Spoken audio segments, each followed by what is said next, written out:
Today is our lesson number 28 of the Life in the UK course, and this is the start of chapter number 6 today. And in this chapter, we will talk about the UK government and the law and you as a citizen and your responsibilities. So as you know that the course has been made from this book, which is 2026 edition, Life in the UK Test Study Guide. This is the approved Home Office book, and that's the only book from which the course the exam is made, and also the course. Okay, so that's the chapter that we are going to study today. We'll talk about the structure of the government and the laws and your role. So the first thing is the UK is a parliamentary democracy with the monarch as the head of the state. This statement is normally used in true-false statements. And parliamentary democracy means that there is a parliament where you have the MPs and a prime minister, and monarch means the king or the queen. So monarch is the head of the state, not head of the government. Okay, so we don't have to talk about the other things. The development of British democracy. Democracy is a system of government where whole adult population gets a say, which means they have the right to vote. This might be the direct voting or by choosing representatives to make decisions on their behalf. So yeah, in this country, obviously, you know that it's direct voting. At the turn of the 19th century, Britain was a democracy. Sorry, Britain was not a democracy as we know it today. Although there were elections to select members of parliament, only a small group of people could vote. You remember in our previous lessons, we talked about who could vote, people who had lands and rich people and all that stuff, and the voting age came down from first of all, came down from the feudals and the landlords to the common people, and then the voting age was set, and then the voting age was reduced. There were men who were only 21 years of age and who owned a certain amount of property. So that's remembering old times, I would say. The franchise, that is the number of people who had the right to vote, grew over the course of the 19th century, and political parties began to involve ordinary men and women in as members. In 1830s and 1840s, a group called Chartists campaigned for reform, and they wanted 6 changes. Now, this is important. This is the, you could say, the development of British democracy, foundations of democracy.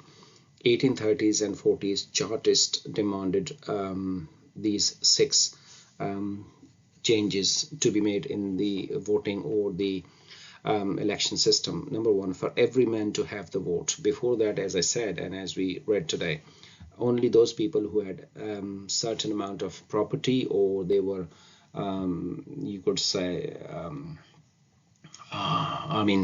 rich people in the cities, business people. But now they wanted for every man to have the vote, elections every year, for all the regions to be equal in an electoral system, secret ballots, and for any man to be able to stand up as an MP, and for MPs to be paid. So these are the 6 demands that they asked. Okay, at the time, the campaign was generally seemed a failure, because those feudals, those landowners, those big people, they didn't want all of this. However, by 1918, most of these reforms had been adopted. So this is a very good idea to see that, concept to understand that once an idea is born, it is normally considered as an impossible thing or a failure, but obviously you have to work towards it. So when the Chartists presented all of these, it seemed impossible, but by 1918, all of them were adopted. The voting franchise was also extended for women over 30. Now that's very, very important. And then in 1928, to men and women over 21. In 1916, the voting age was reduced to 18 for men and women. Ladies and gentlemen, this is the most important paragraph, I would say, in this on this page and in this section. That gives us the voting age in 3 different times.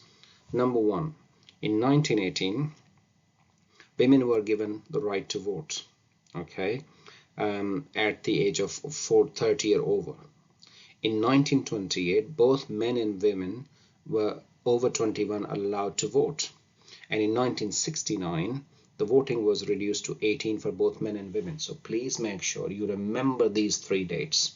1918, 10 years after 1928, and then 1916. This is so very important. I cannot emphasize more than that. The British Constitution. Now, the word constitution might seem difficult for somebody, but constitution is a kind of a set of rules that is used to run a government.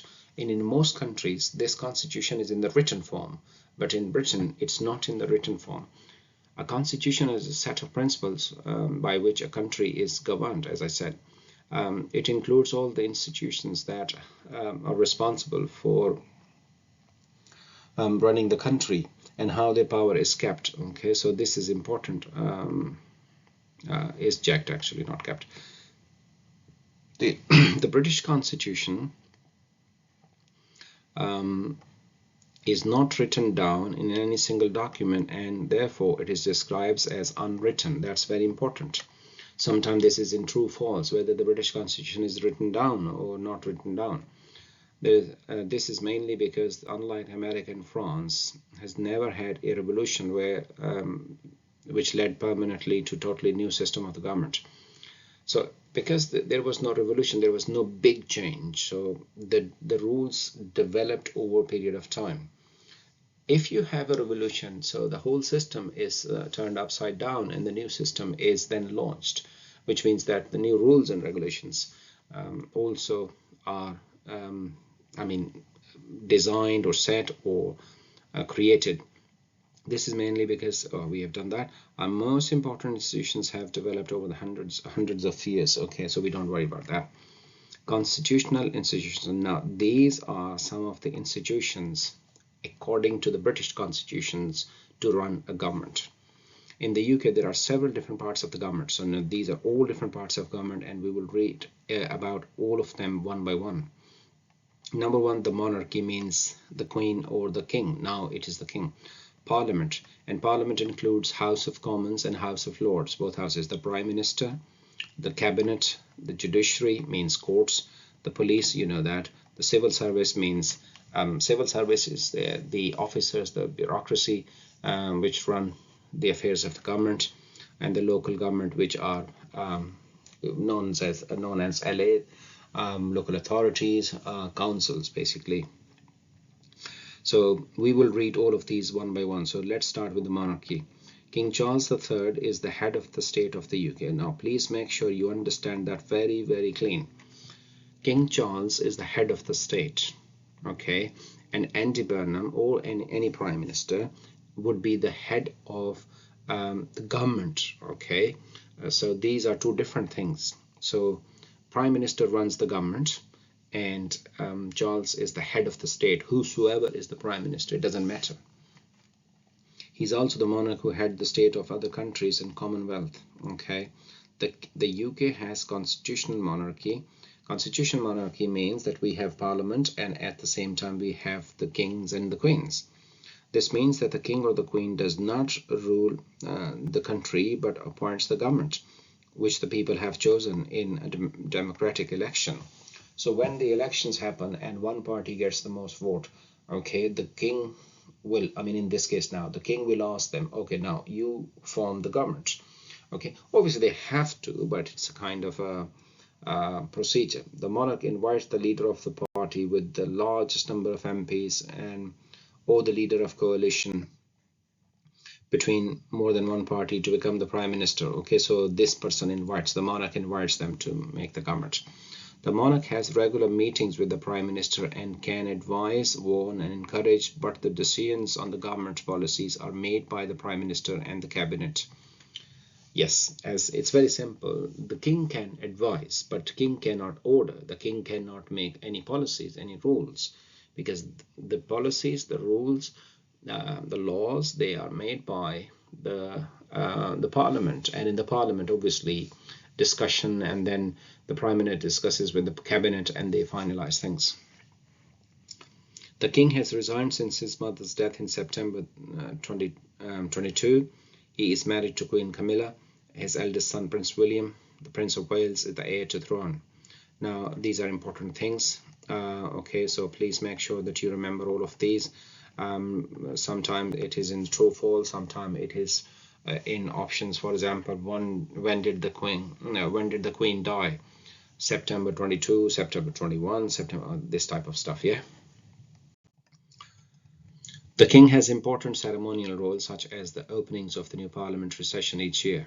Okay, on this occasion, the king makes a speech, summarizes the government policies a year ahead. All acts of parliaments are made in his name. Okay, so when the new government is formed, the king opens up the sessions and parliamentary sessions and then makes a speech and summarizes government's policies. But obviously it is the government which makes all the laws and regulations. But whatever law is made in the name of the king. So for example, there is a law about immigration. So it wouldn't say that the Prime Minister of this country has made this law. It would say, according to His Majesty the King and all that stuff, this is the law. Okay. The king represents the UK and the rest of the to the rest of the world. So he is basically the head of the state. So that's why he represents. He receives foreign ambassadors and high commissioners, entertains visiting heads of the state, and makes state visits overseas to support diplomatic and economic relationships. It's more ceremonial. It has nothing to do with policy. So it's a kind of, I would just give you a simple example. It's just the kind of a head of a house, for example, a grandfather. So grandfather would welcome people because he is the head of the house or head of the family. So he's respected and all that stuff. But it is his sons and his grandsons who do the actual stuff. The king has an important role in providing stability to the country. While the government and the prime minister change regularly, the king continues as the head of the state and provides a focus on the national identity and pride. So this is a very important. See that the government changes every 5 years. If there is no, you can say that if there is no discontinuity of any government, for example, if a prime minister resigns, or if a prime minister is ousted by means the member of the party because they don't have any confidence in the prime minister and all that stuff. But the king remains the head of the state. The national anthem of the UK is God Save the King. It is played at important national occasions and events attended by the king and the royal family. Now that's important. You will be asked this question in true false most of the time, and most probably. What is the national anthem of the UK? God Save the King, God Save the Queen, God Protect the King, God Protect the Queen. So exactly the same words, but obviously you have to choose God Save the King. So these are the phrases: God save our gracious King, long live our noble King. So you can have a look at that. So what happens sometime is that you will have a sentence from this, and you will be asked the text is from which thing. Okay, so then you could say national anthem, but it is very rare, I tell you. New citizens swear to affirm loyalty to the king as part of the citizenship ceremony. So when you become British citizen, you have to take an oath and affirm your loyalty. Oath of allegiance and affirmation of allegiance. So these are two different things. They will ask you to choose either to take oath of allegiance or affirmation of allegiance. So this is the statement. Now, some of you might think that you have to memorize that. No, you don't have to memorize that. When you go for the British ceremony, so they would give you a card, and on that card it is written, okay, and somebody would read it to you, and you will just have to read after them. So that's it.